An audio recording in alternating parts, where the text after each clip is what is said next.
347 ቀን ሆኖናል። መስከረም 1 ዘፍጥረት 1 ብለን የእግዚአብሔርን ቃል ማንበብና ማጥናት ከጀመርን ዛሬ የምናነበው የዕብራውያን መልእክት ከምዕራፍ 5 እስከ 8 ድረስ ያለውን ነው። አብረን እናንበብ። በጌታ በኢየሱስ ስም አነባለሁ።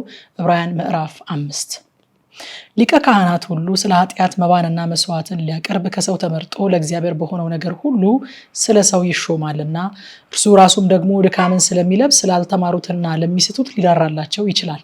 በዚህም ምክንያት ስለ ሕዝብ እንደሚያቀርብ እንዲሁ ስለ ራሱ ደግሞ መስዋዕትን ስለ ኃጢአት ሊያቀርብ ይገባዋል። እንደ አሮንም በእግዚአብሔር ከተጠራ በቀር ማንም ክብሩን ለራሱ የሚወስድ የለም። እንዲሁ ክርስቶስ ደግሞ ሊቀ ካህናት ሊሆን ራሱን አላከበረም፣ ነገር ግን አንተ ልጄ ነህ፣ እኔ ዛሬ ወልጄሃለሁ ያለው እርሱ ነው።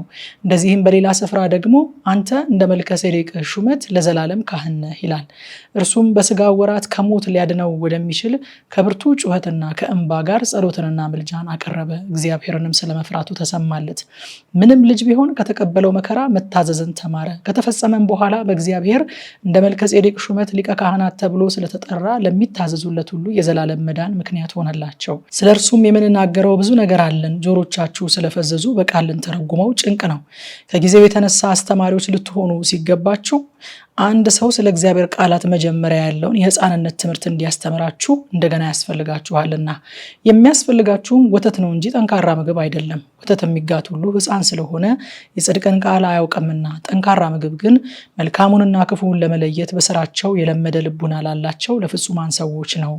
ምዕራፍ 6 ስለዚህ የክርስቶስን ነገር መጀመሪያ የሚናገረውን ቃል ትተን ወደ ፍጻሜ እንሂድ። መሰረትን ደግመን አንመስርት። እርሱም ከሞተ ስራ ንስሐና በእግዚአብሔር እምነት፣ ስለ ጥምቀቶችና እጆችንም ስለ መጫን፣ ስለ ሙታንም ትንሣኤ፣ ስለ ዘላለም ፍርድም ትምህርት ነው። እግዚአብሔር ቢፈቅድ ይህን እናደርጋለን። አንድ ጊዜ ብርሃን የበራላቸውን ሰማያዊውን ስጦታ የቀመሱትን ከመንፈስ ቅዱስም ተካፋዮች ሆነው የነበሩትን መልካሙንም የእግዚአብሔርን ቃልና ሊመጣ ያለውን የዓለም ኃይል የቀመሱትን በኋላም የካዱትን እንደገና ለንስሐ እነሱን ማደስ የማይቻል ነው። ለራሳቸው የእግዚአብሔር ልጅ ይሰቅሉታልና ያዋርዱታልምና። ብዙ ጊዜ በእርሷ ላይ የሚወርደውን ዝናብ የምትጠጣ መሬት ለሚያርሷትም ደግሞ የምትጠቅመን አትክልት የምታበቅል ከእግዚአብሔር በረከትን ታገኛለችና።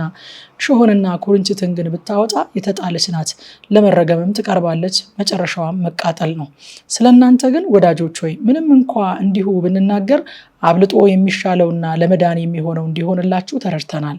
እግዚአብሔር ቅዱሳንን ስላገለገላችሁ እስካሁንም ስለምታገለግሏቸው ያደረጋችሁትን ስራ ሁሉ ለስሙም ያሳያችሁትን ፍቅር ይረሳ ዘንድ አመፀኛ አይደለምና በእምነትና በትዕግስትም የተስፋውን ቃል የሚወርሱትን እንድትመስሉ እንጂ ዳተኞች እንዳትሆኑ ተስፋ እስኪሞላ ድረስ እያንዳንዳችሁ ያን ትጋት እስከ መጨረሻ እንድታሳዩ እንመኛለን።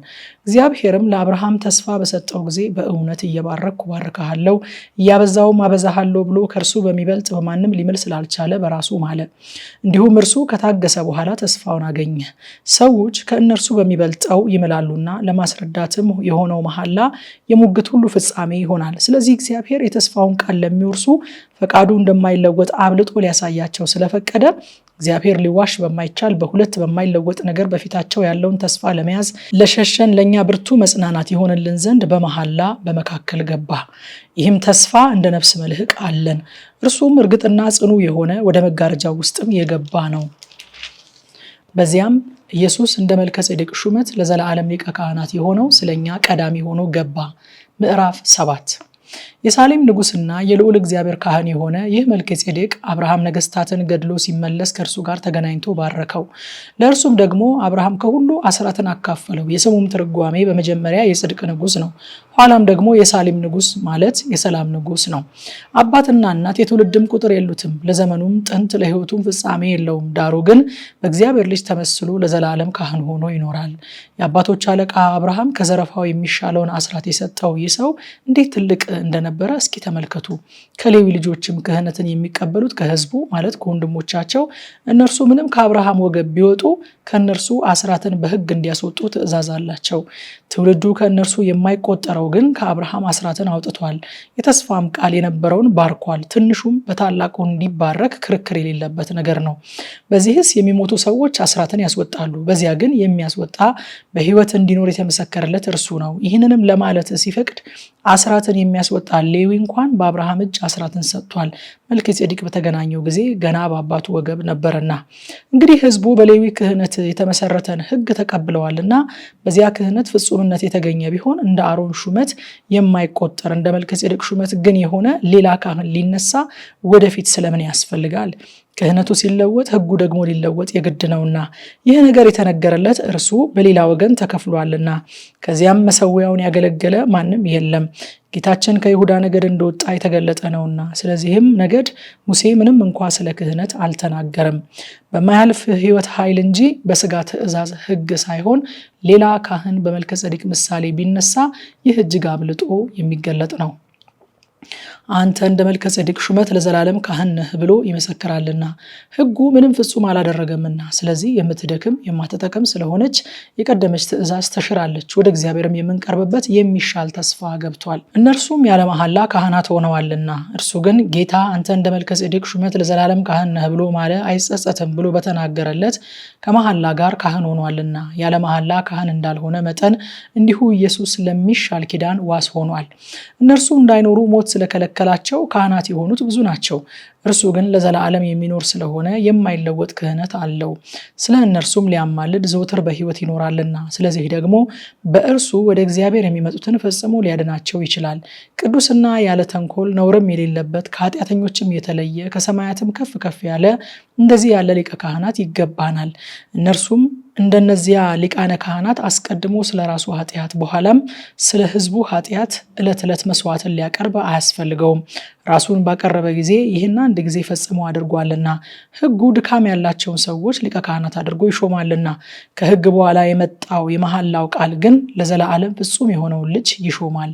ምዕራፍ 8 ከተናገርነው ዋና ነገሩ ይህ ነው። በሰማያት በግርማው ዙፋን ቀኝ የተቀመጠ እንዲህ ያለ ሊቀ ካህናት አለን። እርሱም የመቅደስና የእውነተኛይቱ ድንኳን አገልጋይ ነው። እርሷም በሰው ሳይሆን በጌታ የተተከለች ናት። ሊቀ ካህናት ሁሉ መባንና መስዋዕትን ሊያቀርብ ይሾማልና። ስለዚህም ለዚህ ደግሞ የሚያቀርበው አንዳች ሊኖረው የግድ ነው። እንግዲህ በምድር ቢኖርስ እንደ ሕግ መባን የሚያቀርቡት ስላሉ ካህን እንኳ ባልሆነም። እነርሱም ሙሴ ድንኳኒቱን ሊሰራ ሳለ እንደተረዳ ለሰማያዊ ነገር ምሳሌና ጥላ የሚሆነውን ያገለግላሉ። በተራራው እንደተገለጠልህ ምሳሌ ሁሉን ታደርግ ዘንድ ተጠንቀቅ ብሎት ነበርና። አሁን ግን በሚሻል ተስፋ ቃል በተመሰረተ በሚሻል ኪዳን ደግሞ መካከለኛ እንደሚሆን በዚያ ልክ እጅግ የሚሻል አገልግሎት አግኝቷል። ፊተኛው ኪዳን ነቀፋ ባይኖረው ለሁለተኛው ስፍራ ባልተፈለገም ነበር፣ እነርሱን እየነቀፈ ይላቸዋልና። እነሆ ከእስራኤል ቤትና ከይሁዳ ቤት ጋር አዲስ ኪዳን የምገባበት ወራት ይመጣል ይላል ጌታ።